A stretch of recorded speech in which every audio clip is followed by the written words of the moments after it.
The gentle scent of aging paper and freshly brewed coffee, a comforting blend that spoke of quiet contemplation and simple pleasures, perpetually filled the small apartment above the written word bookstore.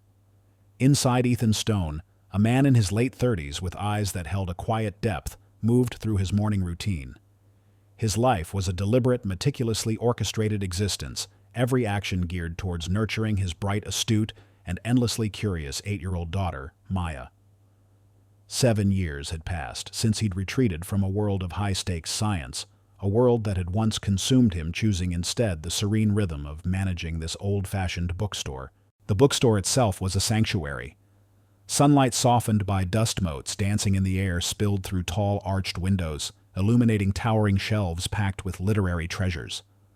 Worn leather armchairs invited lingering, and the soft glow of reading lamps cast pools of warmth over dog-eared pages. For Ethan, each day was a structured harmony, the satisfying click of the lock as he opened the store, the quiet rustle of pages as customers browsed, the hushed conversations about plot twists and profound ideas. Evenings were reserved for Maya, a sacred time for bedtime stories, her small hand nestled in his. This life, chosen for its simplicity, for the profound ability to be present for his daughter, was a stark contrast to the relentless ambition that had once driven him. Their financial situation, while stable, was carefully managed. Every dollar was accounted for. His wardrobe was modest but neat, a collection of practical shirts and trousers. Their single, well-maintained used car, a reliable but unremarkable sedan, handled their daily commutes. These were the necessary constraints of a life built on prioritizing quiet well-being over material excess. Yet in the evenings after Maya was asleep, Ethan would sometimes read to her from complex physics or engineering textbooks, adapting the arcane concepts into whimsical bedtime stories. He'd explain the elegance of quantum mechanics through the adventures of tiny unseen heroes, or the intricate dance of robotics as a ballet of gears and circuits. These seemingly innocent tales were a subtle hint at a past he rarely, if ever, acknowledged. His hands, now more accustomed to the gentle turn of a book page, or the careful indexing of new arrivals, still retained a faint, almost imperceptible toughness, a subtle pattern of calluses on his fingertips and palms. These were the ghost imprints of someone who had once worked with precise instruments, who had shaped metal and circuit boards with an almost surgical dexterity. He occasionally found himself absent-mindedly tracing intricate schematics on the back of receipts or sketching complex algorithms on napkins, only to quickly crumple them, a fleeting, almost involuntary resurgence of a forgotten brilliance that he was determined to keep hidden. The bookstore's centerpiece was an antique mechanical cash register, a relic from the early 20th century. Its brass casing gleamed, and its intricate internal mechanisms, a symphony of springs, levers, and gears, were a marvel of bygone engineering. No one else at the store could operate it without a struggle. Its quirks were legendary. Yet Ethan could coax it into perfect rhythmic function, with an almost effortless grace, his fingers dancing across its keys, his ear attuned to the subtle clicks and whirs of its internal workings. It was a small daily act that showcased a forgotten technical prowess, a hidden mastery over complex machinery. On his desk, partially obscured by a stack of newly arrived literary fiction, was a single framed photograph. It was slightly blurred, as if taken in motion, or perhaps intentionally out of focus. It showed a younger, more intense Ethan, his face leaner, his eyes burning with an almost feverish intellectual passion. He stood next to a sophisticated, vaguely futuristic machine, a complex assemblage of gleaming chrome delicate wires and blinking lights that hinted at advanced robotics or perhaps artificial intelligence. And beside him, her face subtly out of focus, her silhouette suggesting a shared history, stood a woman. Her posture radiated an almost electric energy, her hand resting lightly on the machine as if it were an extension of her own brilliant mind. Ethan never spoke of the machine or the woman, or indeed of any part of his life before the written word. One particularly busy afternoon, the bookstore hummed with the soft murmur of conversations and the rustle of turning pages. An elderly customer, a frail woman with kind eyes and a slightly disoriented air, reached for a volume on a top shelf.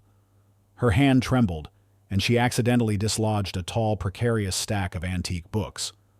With a soft thump and a cascade of rustling pages, the books tumbled to the polished wooden floor. Among them was a priceless first edition, its delicate aged spine cracking some of its irreplaceable pages, tearing at the binding.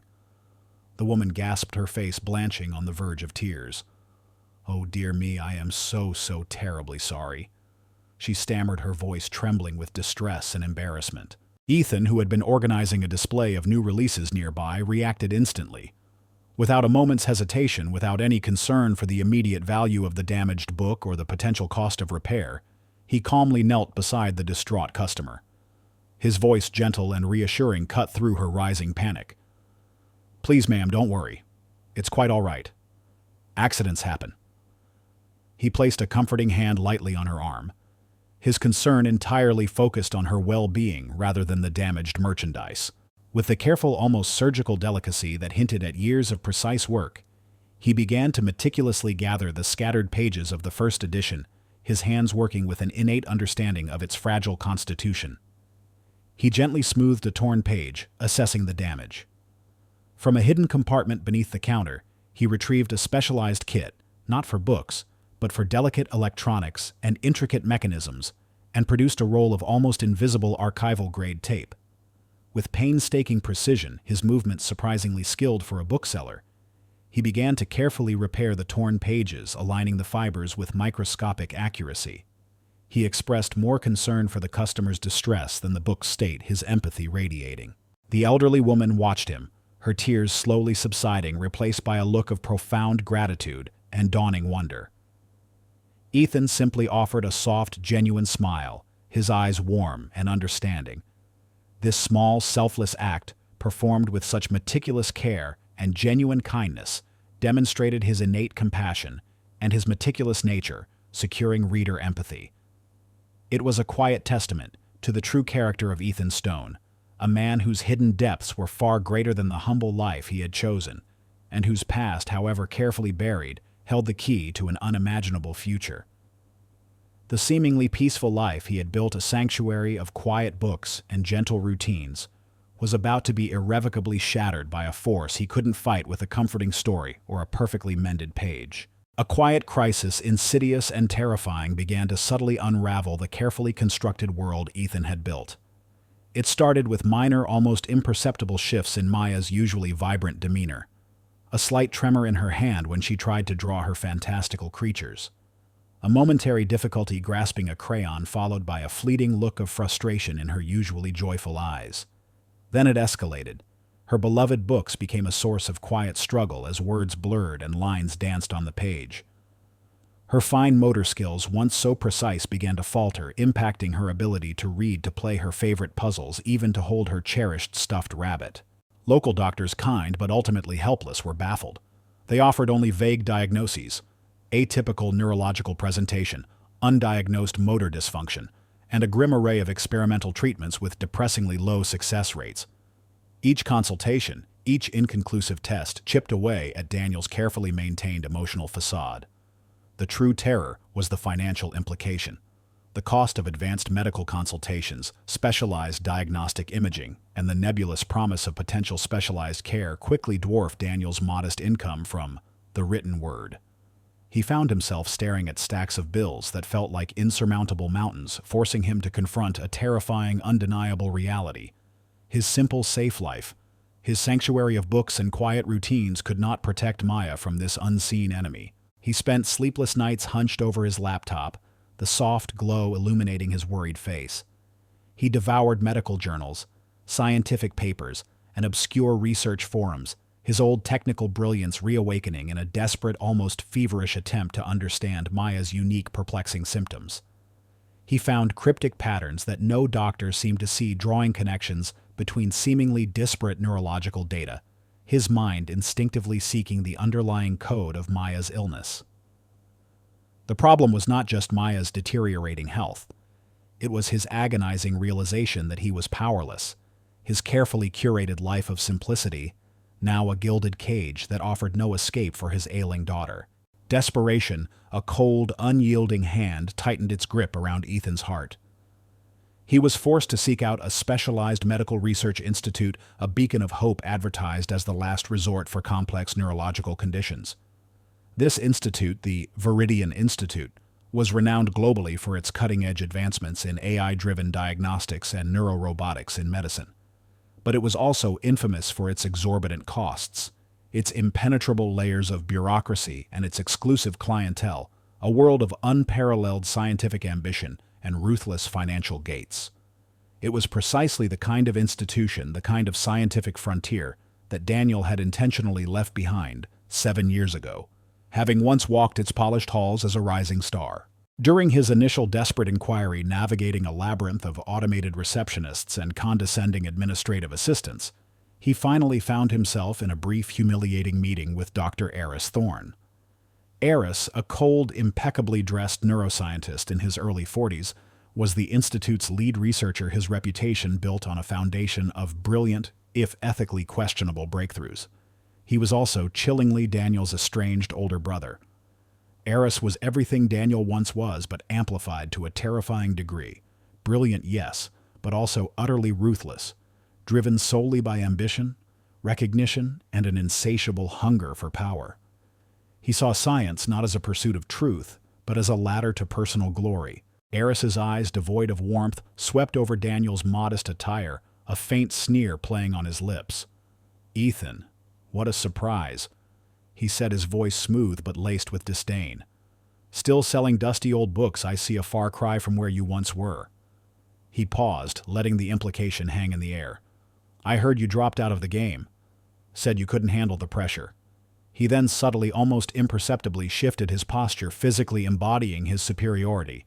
He mocked Daniel's current humble life, hinting at past failures. With a cruel precision, specifically a highly ambitious robotics project from years ago, Project Chimera, that had ended not only in spectacular public disgrace for Daniel, but also severe financial loss for their family, a scandal Eris had cleverly distanced himself from. "Some endeavors," Eris continued, his voice dropping to a theatrical whisper, "are just too complex for certain temperaments. Recklessness in scientific endeavors tends to have consequences, doesn't it, little brother? Which is why you're a bookseller and I'm, well, here." He gestured vaguely around the opulent office, a stark contrast to Daniel's bookstore, implying that Daniel's perceived recklessness and failure were why he was relegated to such a mundane existence, a stark contrast to Eris's own glittering career at the pinnacle of medical science. This initial humiliation was not just professional. It was deeply personal, weaponizing Daniel's past, his deepest wounds against him, twisting his grief and retreat into a narrative of utter failure. The public dismissal from his own brother, who clearly viewed him as a broken, irrelevant failure, was a profound, agonizing blow. Eris, with a chilling efficiency, ensured Daniel was denied even a basic consultation for Maya, citing lack of funds, complex case criteria, and a history of, shall we say, unconventional approaches that do not align with our institute's protocols. He even subtly hinted that allowing Daniel near the institute might compromise patient safety, a veiled threat aimed at further discrediting him. Daniel, standing amidst the sterile grandeur of the Viridian Institute, felt the familiar weight of the world pressing down on him. The echoes of his past failure, the public scorn, the bitter taste of defeat. It all rushed back. He looked at the closed door of the consultation room behind which Maya might be receiving a glimmer of hope, now cruelly denied. He realized with a sickening clarity that he could not retreat. His peaceful, anonymous life, the sanctuary he had built for himself and Maya, could no longer protect her. It was a gilded cage, and Maya's worsening condition, her increasingly visible tremors and struggles, was the brutal hammer shattering its bars. He had to re-enter the very world he had abandoned, a world of high-stakes science, ruthless ambition, and the constant threat of public scrutiny, a world where his past failures would be amplified and scrutinized. He clenched his jaw, a muscle ticking in his temple. His hands, though still soft from years of handling books, flexed, and a forgotten fire ignited in his eyes, a flicker of the relentless drive that had once defined him. For Maya, he would do whatever it took. He would re-enter the crucible. Unbeknownst to both brothers, their tense, emotionally charged interaction was observed from a discreet, elevated observation room overlooking the main lobby. From behind tinted glass, Dr. Evelyn Reed, the brilliant and enigmatic CEO of the Viridian Institute, watched. Now in her late 30s, Evelyn was a formidable figure, known for her sharp intellect and her almost inhuman composure. But she had once worked closely with Daniel years ago before his public downfall, and shared a profound, unspoken connection with him, a bond forged in shared intellectual passion and a quiet mutual respect that bordered on something deeper. She remembered the fire in his eyes, the almost preternatural understanding he had of complex systems, a genius that transcended mere academic knowledge. She was shocked to see him here in this state, his quiet desperation radiating even through the glass. She sensed the profound urgency in his demeanor, and even as he spoke of Maya's vague symptoms to Aris, Evelyn noticed the unique, almost uncanny clarity in his eyes, a glimmer of the analytical brilliance she once knew. His almost obsessive focus on minute details, his ability to connect seemingly unrelated symptoms into a cohesive pattern. It was classic Ethan. Her own hidden regret, a complex history involving Daniel and the unspoken truths of their past collaboration stirred within her. This silent observation, this unexpected encounter marked a profound point of no return for her, as well irrevocably drawing her back into Daniel's orbit, into the very drama he desperately wished to escape. The stage was set for a reckoning. Despite Dr. Eris Thorne's best efforts to deny Daniel access to the Viridian Institute, his thinly veiled threats, and the bureaucratic stonewalling designed to keep his failed brother at bay, Maya's condition rapidly deteriorated. The tremors became more frequent, her fine motor skills almost non-existent. She struggled to hold her spoon, her once bright drawings now mere scribbles. The sight of his daughter, once so full of vibrant life, fading before his eyes was a torment that eclipsed any past humiliation. Fueled by sleepless nights of desperate research, his mind racing through complex neurological papers and obscure medical databases, Daniel knew he had to act. He clung to the faint hope that the Viridian Institute, for all its inaccessibility, held Maya's only chance. In a desperate last-ditch attempt, Daniel managed to secure a private, albeit unsanctioned, consultation with a junior empathetic doctor at the institute, Dr. Lena Sharma. Lena, a young, idealistic neuro-resident, had been moved by Daniel's quiet desperation and the unusual clarity with which he described Maya's complex symptoms. She had seen countless parents, but Daniel's understanding of the medical nuances, his almost clinical precision in articulating Maya's decline, was unlike anything she had encountered. She agreed to see them after hours, a risk to her own burgeoning career. The examination room was cold, sterile, and filled with an array of blinking monitors. As Lena gently conducted tests, Maya, exhausted and disoriented, experienced a sudden severe seizure. Her small body convulsed. Her eyes rolled back, and the monitors around them blared with alarming spikes in her neural activity. The medical team, Lena, and a couple of attending nurses struggled to stabilize her, their faces etched with panic. Standard protocols were failing. The room descended into chaos, a cacophony of alarms and hushed urgent commands. Daniel, witnessing their struggle, felt a primal terror, but beneath it, his mind, honed by years of analyzing complex systems, snapped into razor-sharp focus. He drew on his profound, almost intuitive understanding of intricate machinery and the desperate research he'd poured into Maya's unique symptoms. His eyes, scanning the monitors with an intensity that belied his civilian status, instantly spotted a subtle critical biofeedback anomaly, a faint rhythmic desynchronization in Maya's brain activity patterns that only his unique genius, his ability to see the code beneath the chaos, could perceive.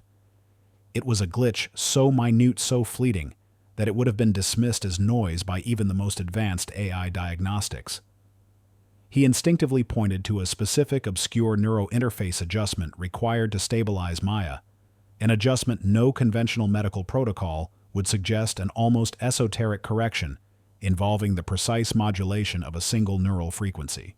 His intervention was a desperate, raw display of his suppressed genius, an ability to see patterns and solutions beyond conventional understanding, a ghost of his past brilliance that flickered to life in the face of absolute despair. His movements were precise, confident, almost mechanical in their efficiency, a chilling echo of his past as a scientific prodigy. Adjust the somatosensory feedback loop. Frequency modulation 7.3 Hz.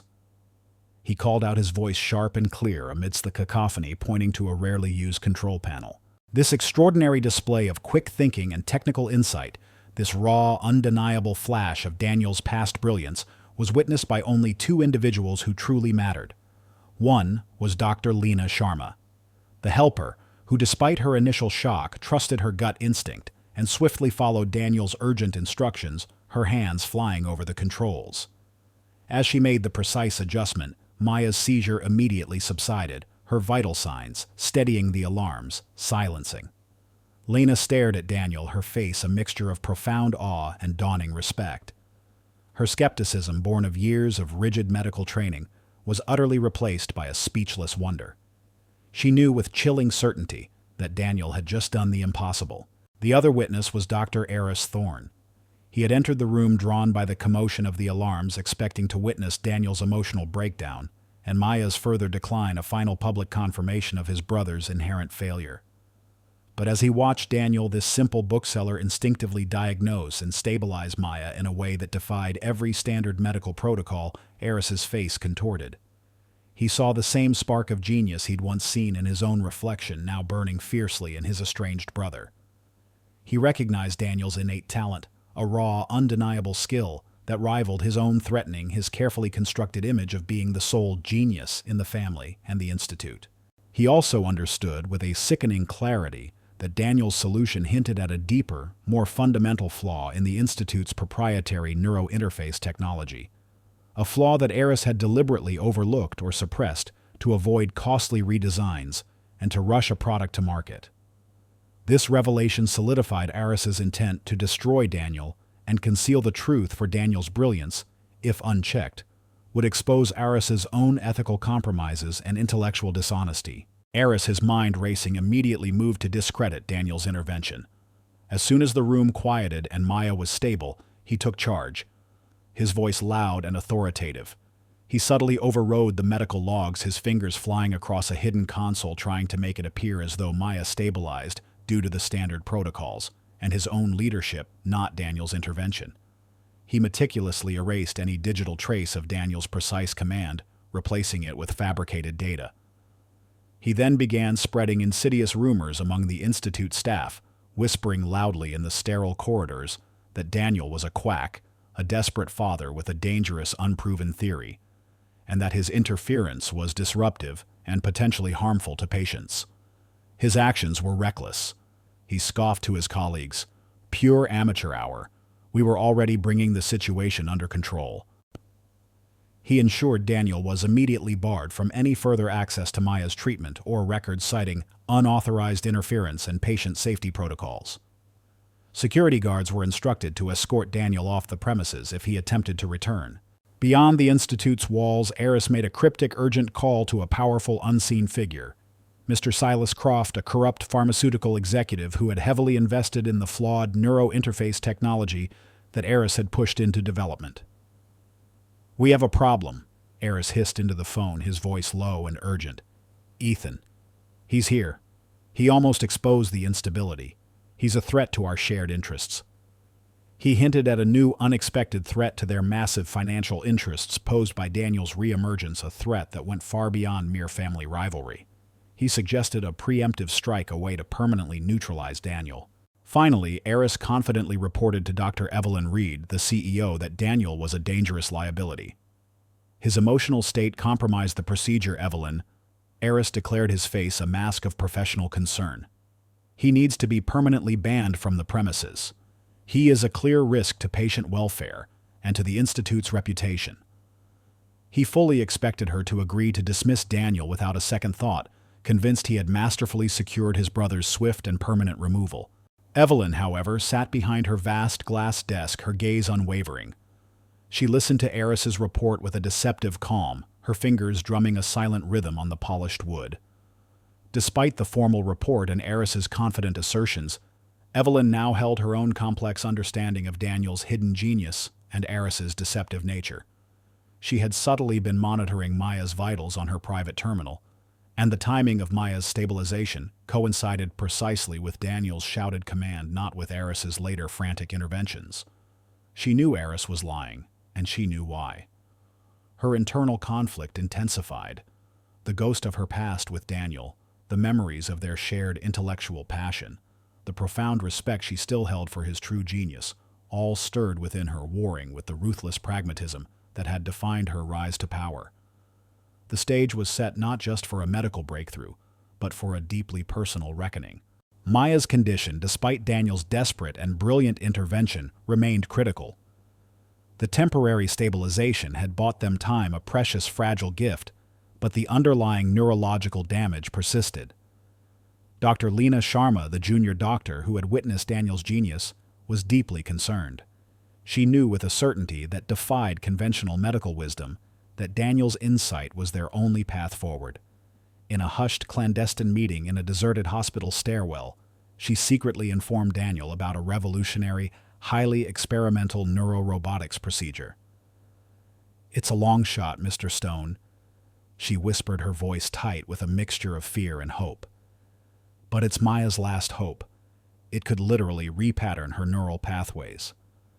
The procedure, however, required a customized, incredibly complex neuro-interface far beyond the Viridian Institute's current capabilities, or at least beyond what they publicly acknowledged. The weight of this new, terrifying hope settled heavily on Daniel's shoulders. The procedure was also chillingly overseen by Dr. Aris Thorne, who saw it not just as a medical breakthrough, but as his ultimate triumph, a grand public demonstration of his alleged unparalleled genius. He had lobbied the Institute's board relentlessly, portraying himself as the sole architect of this medical marvel. The Viridian Institute's grand auditorium, a vast gleaming expanse typically reserved for prestigious scientific presentations and lucrative investor pitches, was chosen as the arena for the procedure.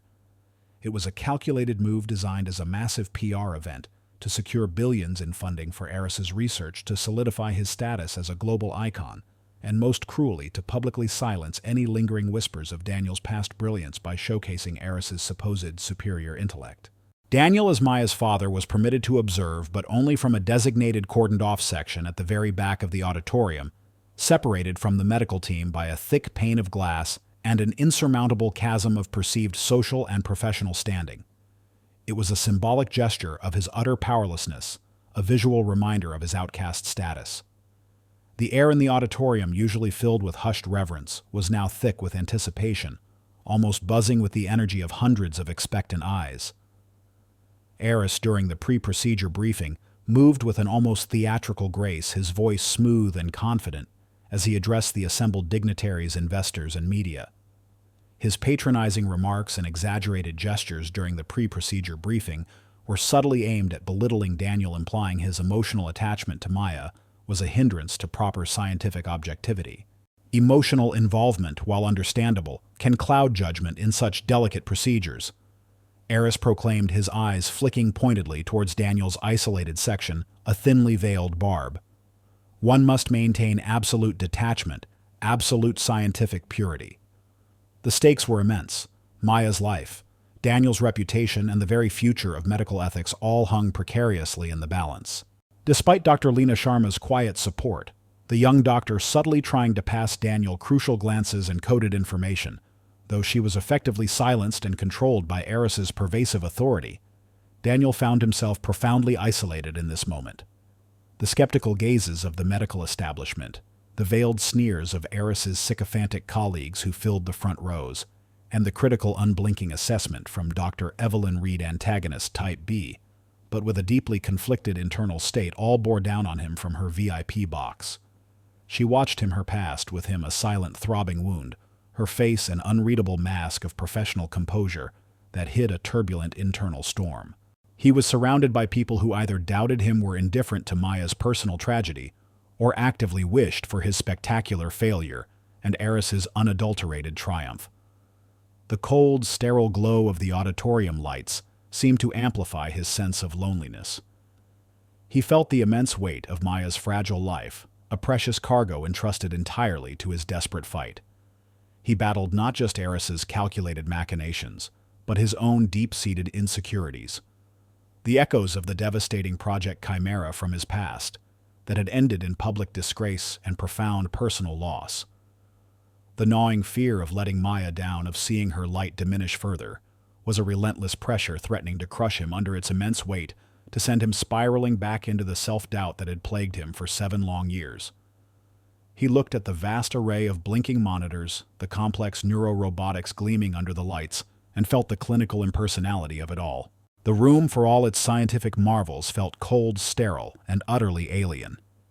He was a single father, a bookseller facing down a world of cutting-edge technology and ruthless ambition, with nothing but his quiet genius and an unwavering love for his daughter. He was fighting for every ignored voice, every dismissed underdog, every person whose value was overlooked by the superficial glitter of success. As the procedure began, the auditorium fell silent, a collective holding of breath. Eris Thorne, displaying a controlled arrogance, initiated the neurorobotics system. The complex machinery whirred to life, a symphony of delicate motors and silent currents. On the immense display screens flanking the stage, Maya's intricate neural pathways were rendered in stunning holographic detail, a delicate ethereal map of her brain activity. Unbeknownst to Daniel, Eris had made a subtle critical alteration to the neuro interface's core programming, a small, almost imperceptible adjustment designed to cause a catastrophic feedback loop. This wasn't an immediate malfunction. It was a timed, insidious sabotage meticulously engineered to cause a complete system failure not immediately, but at a specific, crucial moment during the most delicate, irreversible phase of the procedure. This elaborate act of malice was designed to achieve multiple objectives to ensure the procedure failed, spectacularly confirming Eris's fabricated diagnosis that Maya's condition was untreatable, thus solidifying his position as the ultimate infallible authority who had tried everything. More profoundly, this deliberate act was intended to silence Daniel permanently. Eris believed that witnessing his daughter's last hope crumble before his eyes would emotionally shatter Daniel, rendering him utterly irrelevant and removing any threat he posed to Eris's flawed technology and his corrupt dealings with Mr. Silas Croft, the pharmaceutical executive who had invested heavily in Eris's ethically compromised projects. The ticking clock of Maya's fading vital signs, combined with the programmed delay of the catastrophic feedback loop, added a terrifying layer of suspense. The air grew heavier, the silence more profound. Daniel, watching from the observation area, his eyes fixed on the holographic projections of Maya's brain, felt the pressure mount every second, a battle against Eris's malice and the subtle treachery hidden within the sophisticated machinery. He sensed a growing instability in the system, a faint, discordant hum that only his ears, his unique intuitive understanding of complex systems, could perceive. It was a subtle tremor in the very fabric of the technology, a false note in the grand symphony. He knew with a horrifying certainty that the future he so desperately wanted for Maya, the glimmer of hope that had pulled him back into this world, now hung by a single fraying thread, a silent countdown to either triumph or utter ruin. The grand auditorium of the Viridian Institute was hushed, illuminated by the cold, sterile glow of monitors displaying Maya's vital signs and complex neural pathways. A profound, almost reverent silence hung in the air, broken only by the faint rhythmic hum of the intricate neurorobotics machinery. Dr. Eris Thorne, radiating smug confidence, was mid-sentence, his voice smooth and authoritative, announcing the successful initial phase of the experimental procedure. He gestured grandly towards the holographic projections of Maya's brain, captivating the audience. Dr. Evelyn Reed watched from a VIP box overlooking the stage, her face an unreadable mask of professional composure, but her eyes, sharp and intelligent, missed nothing, darting between Eris, the monitors, and Daniel in the observation area. Daniel, seated in the cordoned-off observation area at the back, his knuckles white as he gripped the armrests, felt a sudden terrifying shift in the atmosphere. He sensed it, heard it, a subtle discordant hum emanating from the intricate machinery on stage, a precise aberrant frequency that only his unique genius could detect. It was a single false note in the complex symphony of the neuro interface, a whisper of impending disaster audible only to him. He saw a flicker on one of the secondary monitors, a microspike in Maya's neural activity that vanished almost as quickly as it appeared, too fast for the Institute's sophisticated AI to flag. He knew with a horrifying certainty that Eris's sabotage was moments from detonating. Suddenly, as Eris prepared to activate the next most crucial and irreversible phase of the procedure, the primary monitor displaying Maya's neural activity flared red, then screamed a critical warning. "System instability. Catastrophic feedback imminent. A piercing electronic shriek echoed through the auditorium, loud and agonizingly sustained. Maya's holographic neural network on the main screen began to ripple and distort her delicate brain patterns, threatening to unravel into chaotic static. A collective gasp ripped through the auditorium, a wave of shock and terror. The medical team on stage froze, their faces contorted in confusion and fear, frantically tapping at their consoles, their protocols failing them. Eris's triumphant grin dissolved, melting into a mask of pure, unadulterated horror. His carefully constructed facade of control shattered. "No, that's impossible!" he shouted, his voice cracking with desperation, as he furiously tried to regain control of the rapidly destabilizing system. It was the ultimate chaotic moment, a truly breathless moment where everything seemed irrevocably lost. Maya's life, hanging by a single fraying thread, was about to snap. Daniel's past failures, his quiet dignity, his very existence were poised to be consumed by this final devastating collapse. Daniel, however, didn't panic. His face turned pale, a ghost of the past trauma. The agonizing memory of Project Chimera's catastrophic failure threatened to overwhelm him. He felt the familiar, chilling grip of the glitch, the fractional hesitation, the shadow of previous defeat. But a vivid flash of Maya's innocent, trusting face, her small, vulnerable hand nestled in his, burned through the fear. His unique talent, his ability to speak to machines, to interpret their hidden language, took over, eclipsing everything else. He ignored the panicked shouts of the medical team, the blaring alarms, the murmurs of the horrified audience. His focus narrowed to an almost superhuman degree, his mind racing at an impossible speed. He saw the complex holographic display of Maya's neural network, not as a series of abstract lines, but as a living, breathing, exquisitely delicate system under attack. He realized with horrifying clarity that Eris had deliberately programmed a delayed self-destruct sequence into the neurointerface's core, a digital time bomb designed to explode at this precise critical juncture. This was not a malfunction. It was malice. With a series of incredibly precise, almost imperceptible adjustments, his fingers flew across a forgotten hidden access panel on his observation console. A panel only a system architect of his caliber would know existed, a backdoor he himself had likely created years ago. He bypassed the Institute's heavily encrypted security protocols as if they were made of air, a ghost in the machine. Then, with the speed and precision of a master architect rebuilding a collapsing structure, he injected a single elegant line of countercode into the system, a complex bespoke algorithm, a unique counter-frequency designed to neutralize Eris's destructive feedback loop. His hands moved with an almost ethereal grace, rebuilding the system's integrity from within, correcting the deliberate flaws with silent digital surgery. Then, and only then, with the system humming back to stable equilibrium, he accessed the system's internal black box logs, pulling up the deep-level diagnostics. The information, irrefutable and time-stamped, was projected onto the main auditorium screen, a dazzling, horrifying array of data and charts for all to see. The screen first showed his original correct diagnosis for Maya's unique intermittent neurological instability, the precise biofeedback anomaly he'd spotted weeks ago, confirming his initial genius. And then, with a dramatic, almost theatrical highlight, it revealed the recent deliberate, malicious programming of the catastrophic feedback loop, a digital fingerprint of Eris's treachery, complete with exact timestamps corresponding precisely to Eris's movements and actions on stage, just moments before the system crashed. Daniel didn't need to say a word.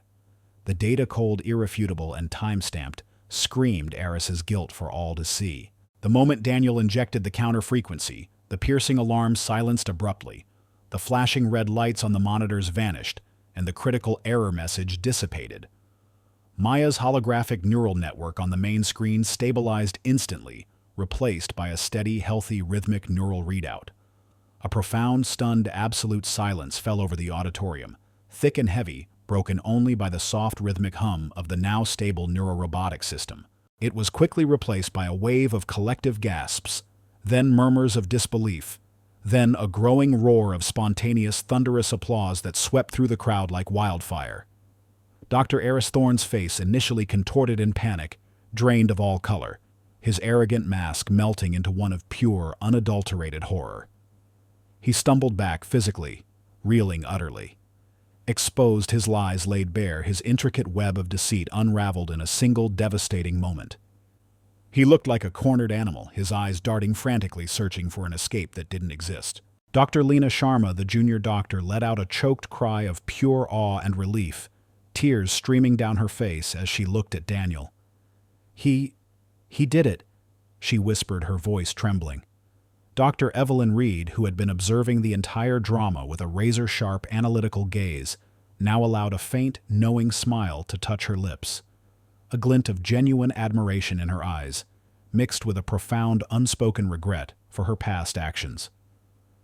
Her expression, initially stoic, now gleamed with a mixture of profound admiration, vindication, and a new, steely resolve. The crowd, from world-renowned scientists to medical staff, the Institute's board members and high-profile investors, erupted in cheers, their faces transformed from doubt to astonishment, then to absolute awe and recognition. They clapped, they whistled, some even stamped their feet, their collective voice rising in a deafening crescendo of vindication. Daniel, wiping a single bead of sweat from his brow with the back of his hand, simply offered a quiet, humble smile, his blue eyes finally free of the burden of the past, now shining with a newfound quiet confidence. His quiet victory, born of desperation and genius, once confined to the solitude of his bookstore, was now a public, resounding vindication, witnessed and affirmed by society, broadcast live through the Institute's internal cameras, and quickly picked up by a local news crew that had been filming a promotional segment on Eris's alleged breakthrough. The story of the single dad who dared to challenge the elite and whose quiet genius saved his daughter was about to go viral, his profound talent finally revealed to the world. Dr. Eris Thorne, his face a grotesque mask of shock, disbelief, and incandescent fury, attempted to flee the auditorium, stumbling past the awestruck crowd, his impeccably tailored suit now seeming ill-fitting and stained with the metaphorical grime of his exposed deceit. His earlier theatrical grandeur had evaporated, leaving behind only the pathetic image of a cornered man. But before he could reach the emergency exits, a pair of discreet, impeccably dressed security personnel, Dr. Evelyn Reed's personal guard, moved with fluid, practiced precision, intercepting him. He struggled, sputtering protests and incoherent denials, his voice rising in a desperate, animalistic wail. But their grip was firm, unyielding, silencing his desperate attempts at self-preservation. Eleanor, a woman who valued integrity and loyalty above all else, especially within the pioneering institute she had painstakingly built and funded, wasted no time. The digital evidence of Marcus's sabotage, the manipulated diagnostic logs, his own recorded admissions of guilt, inadvertently captured by the auditorium's state-of-the-art security cameras during his pre-procedure briefing, and the damning testimony of Dr. Leena Sharma and several other staff members who had privately witnessed his campaign of slander against Daniel, was irrefutable. But Evelyn, with her razor-sharp mind and extensive network of forensic cybersecurity experts, had dug deeper. She revealed the full extent of Eris's long-standing treachery, his systematic embezzlement of research funds through inflated equipment orders, his secret dealings with Mr. Silas Croft, the corrupt pharmaceutical executive who was now desperately trying to scrub his own digital footprint, and Eris's calculated scheme to sell the flawed neuro-interface technology to a rival conglomerate under false pretenses, funneling billions into offshore accounts. Eris's motivation was not just petty envy over Daniel's talent. It was a calculated, insidious plot to leverage the Institute's prestige for personal gain, to bleed it dry for his own hostile takeover or a lucrative sale to a competitor, regardless of the patient outcomes. He was immediately publicly fired, his termination announced over the Institute's sprawling public address system, his name stripped from every directory, every scientific publication list. The police, alerted by Evelyn, swiftly moved to arrest him on criminal charges for fraud, sabotage, and corporate espionage. His carefully constructed life of deceit crumbled, leaving him financially ruined, professionally disgraced, and utterly alone. His vast network of shallow associates evaporated like mist, leaving him without a single ally. His fate was a just and comprehensive downfall, his insidious greed and envy finally costing him everything he had so desperately sought to maintain. The gleaming auditorium, once the stage for his arrogance, became the witness to his total ruin. Dr. Evelyn Reed, deeply impressed by Daniel's unparalleled talent, his unwavering integrity, and his quiet resilience, didn't just offer him a job. She offered him a partnership that would redefine the Viridian Institute and transform Daniel's life in ways he could never have imagined. Witnessing his genius firsthand stripped bare of all pretense had profoundly shaken her. She saw in him not just a brilliant engineer, but a man of immense character, a rare commodity in her world of high-stakes corporate maneuvering and scientific ambition. She proposed a bold, new cutting-edge division within the Institute, a venture that would operate with a level of autonomy previously unheard of, the Stone Neuro Innovations Lab. This new entity would be dedicated entirely to bespoke neurorobotics advanced diagnostic systems that pushed the boundaries of current technology and most revolutionary of all, the research and development of ethical patient-centered AI for medical applications. Precisely the kind of groundbreaking work Daniel had once dreamed of, the ideas he had sketched in his worn notebook. Dreams he never dared to believe could materialize. This wasn't just a job. It was a platform for Daniel's suppressed brilliance, a chance to fully explore his most ambitious ideas, to bring his revolutionary concepts to life, without the financial constraints or bureaucratic red tape that had once stifled him. It came with state-of-the-art research and development facilities equipped with the latest neuroimaging tools, bioprinters, and a dedicated team of brilliant young scientists eager to work under a true visionary. Evelyn granted him complete authority to implement his revolutionary vision, trusting his judgment implicitly. This new role provided him with not just immense financial stability, allowing him to easily afford Maya's ongoing medical care and ensure her future security, but also profound intellectual fulfillment, a respected place in the world, and the unparalleled opportunity to truly impact medical science on a global scale. Evelyn, initially a shrewd CEO driven by groundbreaking research and market share, revealed a deeper, more compassionate side. She was genuinely invested in Daniel's well-being and the future of his newfound family. A quiet, deep respect bordering on genuine friendship, and something perhaps even deeper developed between the two, forged in the crucible of shared challenge and mutual admiration. Weeks later, the frantic energy of the auditorium had been replaced by the quiet, purposeful hum of the newly established Stone Neuro Innovations Lab. It was a pristine, state-of-the-art facility, a vast, sunlit space filled with gleaming prototypes of neural interfaces, buzzing diagnostic equipment, and an array of sophisticated quantum computers connected to experimental brain models.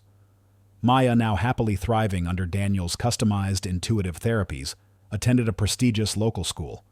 Her artwork now adorning the walls of Daniel's spacious, sunlit office within the Institute's new innovation wing. Her laughter, free and unrestrained, often echoed through the quiet corridors, a beautiful counterpoint to the hum of advanced machinery. She was not just recovering, she was flourishing her unique condition, now managed with a precision and care that only Daniel's expertise could provide. In this new sanctuary of innovation, Daniel and Evelyn shared a quiet moment, a rare pause amidst the whirlwind of new beginnings. They sat by a large glass wall overlooking the bustling R&D floor, sipping coffee. They reflected on the absurdity of their first meeting after 7 years, the public dismissal by heiress Daniel's quiet desperation, Evelyn's own guarded skepticism, and the quiet resilience that had carried Daniel through. Evelyn admitted her profound misjudgment, her past blindness to true talent that existed outside her preconceived notions of wealth status and traditional corporate pathways. "I thought I knew everything about this field, about what true innovation looked like," she confessed, her voice tinged with a genuine humility that would have been unthinkable just weeks prior. "I thought fancy degrees, exclusive networks, and slick investor presentations were the only keys to success. But you showed me, Daniel, how little I truly understood about genuine ingenuity, about courage that doesn't need a luxury car or a fancy title to shine. You saw beyond the conventional, beyond the impossible." She gestured vaguely to the bustling lab below. This is beyond anything my own team steeped in conventional thinking could have conceived. It's truly revolutionary. It's what I always hoped this institute could be." Daniel in turn acknowledged how Evelyn's initial skepticism, coupled with Eris's cruel taunts, had inadvertently forced him to confront his own buried potential, pulling him out of his self-imposed exile. He shared the full, agonizing story of why he had retreated from his true passion after the catastrophic failure of Project Chimera 7 years prior. He spoke of the profound grief, the unbearable loss of his previous research partner, a brilliant mind with whom he had shared his most ambitious dreams, and the public humiliation that followed. He spoke of the crushing fear of failing Maya, of being unable to protect her, to provide for her, to ensure her safety. After Chimera, after everything collapsed, Daniel admitted quietly, his gaze distant, fixed on a complex neural network prototype. The joy of it, the drive just vanished. Every algorithm I wrote, every line of code, it felt tainted. I just wanted to be safe, to keep Maya safe, to not lose anything else ever again. I blamed myself, even though I knew it was an accident. The pressure, the public scrutiny, it all just became too much. The ensuing self-blame, despite the tragedy being an unforeseen technical failure that no one could have predicted or prevented, had led to profound burnout, a gnawing guilt, and a desperate desire to escape the pressure to simply care for his daughter in a tangible, uncomplicated way, away from the harsh glare of the scientific spotlight. This shared vulnerability deepened their connection, forging a bond far stronger than any business partnership. It was a friendship built on mutual respect, understanding, and a shared commitment to a future where innovation served human needs in its most profound and compassionate forms. Daniel still sketched intricate neural network designs in his worn notebook, a habit he now embraced with a lightness and joy he hadn't felt in years. His mind was finally free to create beauty and purpose, without the crushing pressure of past failure. The quiet single dad had not only found his voice, but his true calling once more.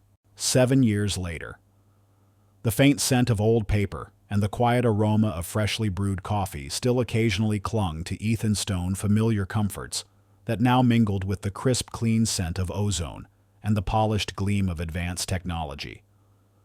The quiet single dad who was once mocked for his humble bookstore and haunted by past failures was now a celebrated figure, his name whispered with reverence in the cutting-edge circles of global neurorobotics and AI.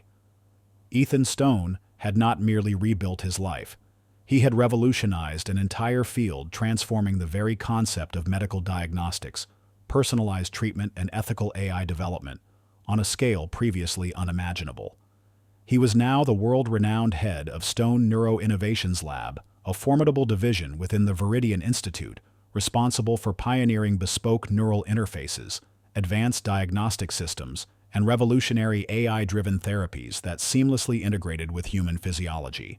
His name was synonymous not just with scientific brilliance and unwavering dedication, but with the quiet, profound integrity that had defined him even in his darkest hours. He and Dr. Evelyn Reed were no longer just business partners. Their bond had deepened into a profound friendship, forged in the crucible of shared challenge, mutual admiration, and the almost miraculous transformation Ethan had wrought within her institute. Daniel's personal life had found a serene, beautiful rhythm, a sanctuary of peace and abundant purpose. He now lived in a stunning, secure home, nestled in a quiet green suburb, meticulously designed by a specialized architect to blend modern efficiency with a warm, inviting charm. It was a place of abundant natural light, open spaces and quiet joy for him and Maya, a stark, comforting contrast to the cramped apartment above the bookstore and the constant gnawing financial anxieties that had once defined their existence. The house, while undoubtedly spacious and well-appointed, was not ostentatious. It was a testament to the stability and comfort he had finally achieved, a true home built on unwavering foundations of love, resilience, and hard-won success. He had installed a small personal laboratory in the back, a pristine, almost surgical space where he still tinkered with prototypes in his free time, not out of necessity, but out of pure, unadulterated passion for discovery. Dr. Evelyn Reed, now in her mid-40s, radiated a quiet confidence and a profound visible warmth. Her transformation was remarkable. The shrewd CEO, once defined by her ruthless efficiency and a subtle, almost imperceptible air of detached superiority, had softened, revealing a compassionate core. Her initial skepticism in the harsh realities of the corporate world had given way to a profound respect and genuine affection for Daniel and his uncompromising principles. She had learned from Daniel that true value lay not just in scientific breakthroughs and market dominance, but in integrity and quiet talent, and in investing in people. She had not only fully embraced Daniel's vision, but had become his staunchest advocate, leveraging her vast influence to champion his projects and defend his innovative, often unconventional approaches against any lingering resistance from the more traditional elements of the medical tech industry. Working closely with Daniel, she often joined him at international conferences and industry summits, her compelling story of corporate transformation adding a powerful human element to his groundbreaking work. Her presence was a constant reminder of the lives they touched, the industry they were reshaping together. She had become a truly influential figure, not just in science, but in ethical leadership. Maya, now 15, was a brilliant, empathetic young woman, blossoming into her own unique potential. The neurological condition that had once threatened to dim her light was now a distant memory managed completely by the customized therapies Ethan had developed. She excelled in her studies, particularly in advanced robotics, AI ethics, and bioengineering, mirroring her father's sharp analytical mind, but with her own unique artistic flair and an innate curiosity that seemed to know no bounds. Her sketchbooks, once filled with cheerful drawings of fantastical creatures, now overflowed with intricate designs for advanced prosthetic limbs, ethical AI decision trees, and elegant functional ergonomic interfaces for Daniel's new neurorobotics concepts. Her youthful optimism and fresh perspective infused a refreshing creativity into Daniel's more seasoned approaches. She often visited her father at the Stone Neuro Innovations Lab, fascinated by the cutting-edge technology and the tangible impact of his work on the world. Eleanor Vance, having shed the last vestiges of her past arrogance and cold corporate ruthlessness, had become a true patron of human potential, a philanthropist committed to ethical innovation and social responsibility. She ensured Daniel had complete autonomy and limitless resources for his division, trusting his judgment implicitly, a far cry from the dismissive institute head Daniel had first encountered. Their bond had deepened beyond mere business. It was a genuine, quiet friendship, born of shared experience and mutual respect. Evelyn had also quietly established a significant education fund for Maya, ensuring her future was secure, a profound, unspoken gesture of gratitude for the profound impact Daniel had made on her institute and indeed her own life. Never forgetting his own struggles, the quiet indignity of being dismissed, and the profound grief that had once driven him into self-imposed exile, Daniel had poured his heart and a significant portion of his new resources into giving back. He established a thriving nonprofit foundation largely funded by Evelyn Reed and bolstered by global donations from leading tech corporations, medical research firms, and private individuals, called the Phoenix Neuro Hub. Its mission was simple yet profound: to provide free or low-cost advanced neurological diagnostic services and rehabilitative therapies for underprivileged children and adults, and more importantly, to offer comprehensive hands-on vocational training and apprenticeship programs in neurorobotics and AI for at-risk youth and individuals transitioning from homelessness or incarceration. He personally oversaw the Phoenix Neuro Hub's programs, mentoring young apprentices, guiding them through their training journeys, and sharing not just practical scientific skills, but more importantly, imparting invaluable lessons in self-reliance, integrity, and the quiet, profound power of finding new purpose through honest, meaningful work. He helped them translate their innate talents into marketable skills, connecting them with jobs, providing mentorship, and building a community of support. His worn copy of the book that inspired him to become a scientist, now lovingly rebound and inscribed with Maya's small, neat handwriting, was proudly displayed in the entrance of the Phoenix Neuro Hub, a powerful symbol of resilience, second chances, and the beauty of human potential. It was a tangible reminder of where he had come from and how far he had come. He often spoke at vocational schools, community centers, and scientific conferences around the world, sharing his extraordinary story, emphasizing that true value lay not in outward appearances or material wealth, but in inherent skill, in unwavering character, and in the transformative power of a second chance. His message resonated deeply, inspiring a new generation of scientists, engineers, and social entrepreneurs to join his cause. The story culminates on a warm, late-afternoon sunlight, streaming through the immense, soaring glass facade of the Viridian Institute's newly inaugurated Stone Neuro Innovations Design and Production Center. This state-of-the-art facility, sprawling and meticulously designed, was entirely funded by Evelyn and conceptualized by Daniel himself, embodying his vision of ethical AI in medicine and human-centered neurorobotics. It was a cathedral of creativity, bristling with the latest in advanced robotics, neural interface prototyping technologies, virtual reality simulation suites, and a fully functional zero-emission cleanroom for assembling delicate biomedical devices, all designed to bring Daniel's revolutionary medical concepts to life from concept to patient. Daniel, Maya, and Evelyn Reed stood together in the gleaming, multi-tiered showroom, showcasing Stone Neuro Innovation's latest creation, the Resilience Neuro Rehabilitation Suite, a sleek, powerful, and remarkably affordable AI-driven system designed for at-home neurological recovery and cognitive enhancement. A direct spiritual successor to the bespoke therapy Daniel had designed for Maya. Evelyn, radiating quiet pride, was unveiling the Resilience Suite to a captivated audience of industry leaders, medical professionals, and prospective patients. She highlighted its innovative modular AI architecture, its user-friendly interface, and its personalized feedback systems, all hallmarks of Daniel's design philosophy and his unwavering commitment to accessible ethical healthcare. As she spoke, Maya, standing tall beside her father, held a tablet displaying intricate schematics for the Resilience Suite's next-generation predictive analytics and its sustainable localized manufacturing processes, her youthful brilliance already shaping the future of the company. Her face beamed with pride, a reflection of the profound impact her father had made not just in her life, but on the world. As Evelyn concluded her presentation and the prototype Resilience Suite, silent and powerful, glided onto the stage on its automated platform, a soft, almost imperceptible hum emanated from its advanced microprocessors, a gentle resonant thrum that seemed to fill the expansive showroom. It was the symphony of progress, the harmonious culmination of years of dedicated research, compassionate leadership, and unwavering belief in the impossible. This wasn't just technology. It was a living, breathing testament to their shared mission. Daniel put a gentle, loving arm around Maya's shoulders, then exchanged a look of profound respect with Evelyn, whose eyes held a depth of gratitude and shared vision that transcended words.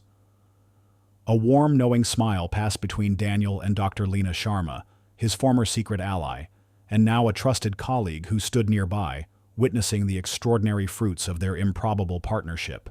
The quiet single dad who had once guarded an empty complex, once broken and invisible, had become the master of innovation, building a legacy not just of unparalleled neuro-robotics excellence and ethical AI development, but of boundless hope, compassion, and restored dignity for countless others.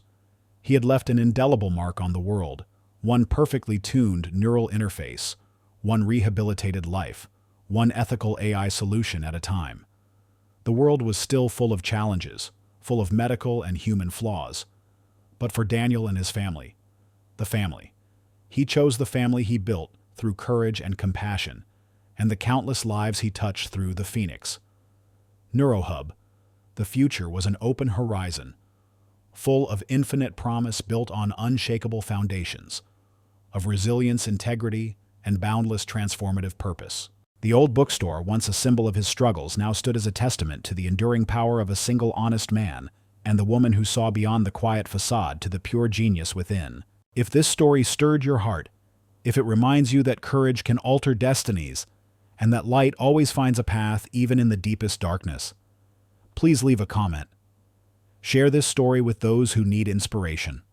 Like, subscribe, and hit the bell to never miss our upcoming narratives that delve into the profound human spirit and the power of unseen heroes. Thank you for joining our journey.